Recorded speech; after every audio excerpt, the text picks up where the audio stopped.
Hello mga sis! For today's What Fits video natin is, ayan, si Dior Montaigne phone holder. Ayan, let's see kung ano fits sa kanya, aside from the phone.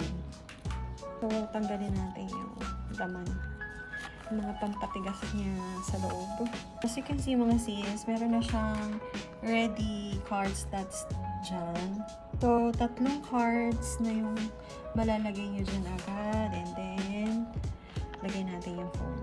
So, ayan. Mga Pro Max, kasyang-kasya. So, ayan. So, kasi masasara pa talaga siya. So, maglagay tayo ng anik-anik.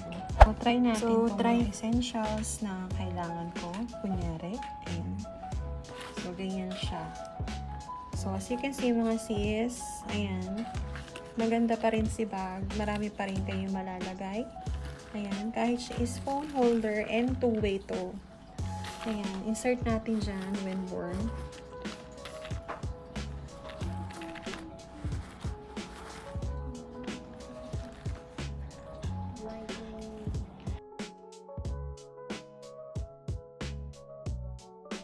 So, kung bet nyo to mga sis, nasa website na natin yung detailed picture and price.